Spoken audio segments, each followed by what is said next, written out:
punch it. Today, sci-fi is everywhere you look. But it wasn't so long ago that an obsession with tech and far-flung worlds came with certain hazards.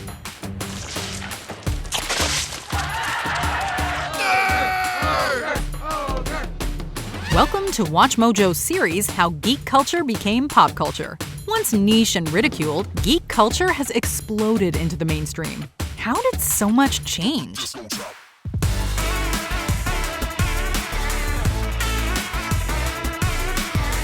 Join us as we look at how pulp fiction, comics, video games, anime, and nerd heroes became pop culture staples.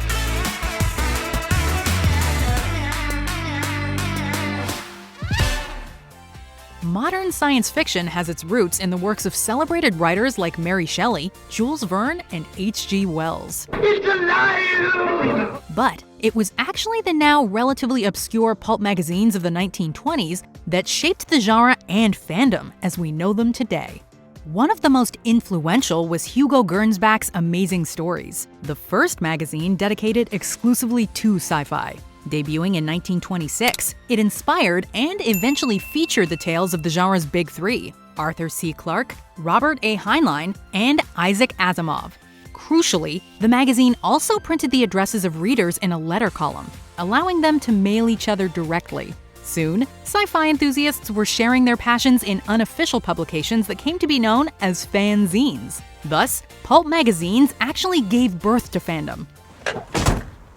I did not know that. However, the pulps weren't exactly seen as high art. Even the word pulp derived from inexpensive wood pulp papers, whereas more prestige magazines were printed on glossies and slicks. So they were niche from the get-go. Nevertheless, sci-fi continued to mature through seminal dystopian works and a renewed emphasis on scientific research. As the genre gained momentum, its reach was broadened through films and film serials. And in the 50s, this golden age culminated in a string of relatively high-production films now considered classics. This is no offense, but you are a robot, aren't you? That is correct, sir. For your convenience, I am monitored to respond to the name Robbie. By the 60s, however, small publishers had been pushed out of the market, and the golden age of science fiction was over. A new generation of more experimental writers began picking up the torch. Ultimately, though, it was a little TV show called Star Trek that took the genre where no fan had gone before. Its 5-year mission: to explore strange new worlds, to seek out new life and new civilizations, to boldly go where no man has gone before. Originally hitting the airwaves in 1966, Star Trek was the brainchild of Gene Roddenberry, who drew inspiration from westerns and Gulliver's Travels. The series quickly accumulated a cult following known as Trekkies and Trekkers. Alas, the show's fan base was niche, and following a ratings nosedive in season 2, rumors spread that NBC was ready to pull the plug. Hey, you better come on back down. Krackos, put the bag on your captain. Why would he put a bag on our captain? To save the show, a fan named B. Joe Trimble helmed a then unheard-of letter-writing campaign. Frankly, in our wildest dreams, neither John nor I thought it was going to succeed. We really didn't. But the trick is, you don't tell the others. NBC renewed Star Trek for another season, but its new Friday time slot at 10 p.m. meant the writing was on the wall. Although the starship USS Enterprise crew signed up for a 5-year mission, the series only lasted 3 seasons. Regardless, Trimble and her fellow Trekkies proved that a small yet devoted fan base could make a difference. The show's impact and legacy extended far beyond the original series. 3 years after its cancellation, fans gathered at the Statler Hilton for Star Trek Lives, the franchise's first major convention. Although fan conventions had been popping up since as far back as the 1930s, they only really gained traction in the 60s and 70s. They represented the next step in fandom, bringing people together to express their mutual passions in person. I found fandom itself by going to the conventions and meeting up with all of these other crazy people who did the same crazy things that I liked. Nonetheless, these fans remained part of a select group, while outsiders continued to poke fun, particularly at cosplay elements. Dedicated fans were still seen as the butt of the joke. It would take a universal hit to change the general public's perception. Boy, boo, boo, boo.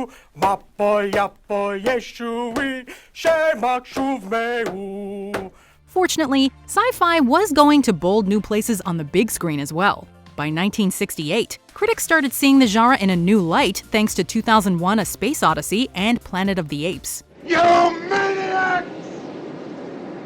You blew it up! Even so, nothing could have prepared Hollywood for the cultural phenomenon to come.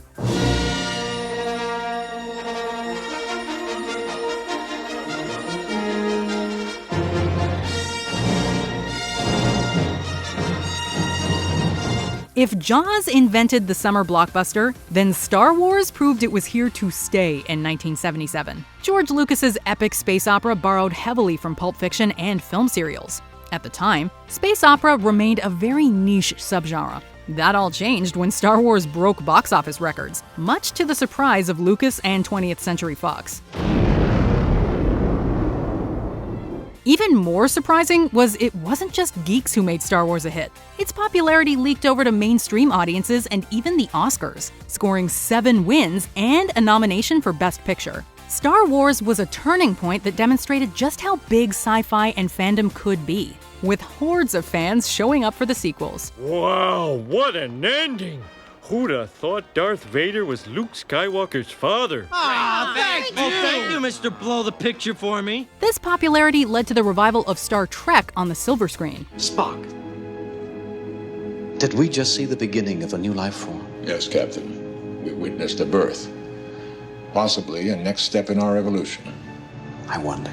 From 1979 on, the Enterprise crew continued their voyages in cinemas, a torch passed on in 1994 to the next generation. I'm from what you would consider the future. This newfound interest in sci-fi also led to cult classics like Blade Runner, light-hearted adventures like Back to the Future, and special effects extravaganzas like Jurassic Park. Meanwhile, The Matrix, which owes a lot to the 1984 cyberpunk novel Neuromancer, was integral in making the genre cool. Suddenly, computers and philosophy could be sexy. You take the red pill, you stay in Wonderland, and I show you how deep the rabbit hole goes. The same year The Matrix came out, audiences returned to a galaxy far, far away in Star Wars Episode 1: The Phantom Menace.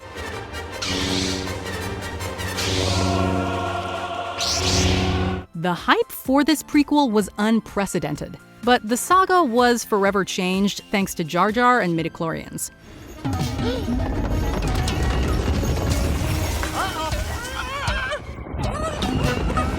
Star Wars became increasingly divisive going into the 2000s. I don't like sand.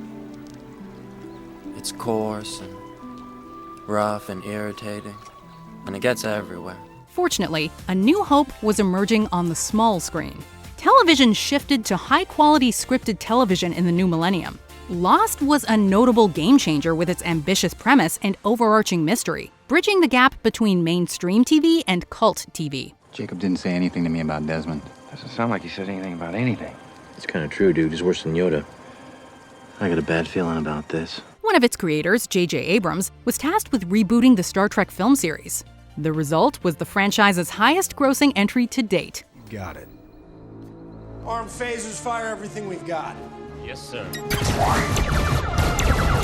Nostalgia was clearly big business, influencing other studios to greenlight more reboots, remakes, sequels, prequels, and spin-offs in the 2010s. For many, no franchise was more nostalgic than Star Wars, leading to Disney's acquisition of Lucasfilm for $4.05 billion in 2012. Abrams subsequently jumped ship from Star Trek to direct Disney's first Star Wars film, The Force Awakens. Chewie,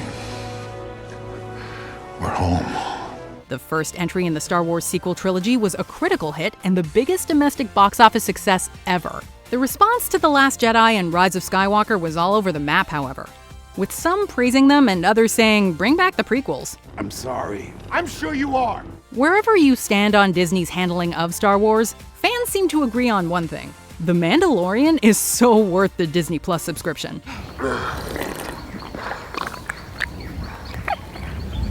Disney Plus is just one of the several platforms currently engaged in the streaming wars. The entertainment industry was never the same after Netflix revolutionized the streaming business in 2007. Netflix went on to produce numerous original programs, including Stranger Things, the ultimate homage to sci-fi, fantasy, and nostalgia.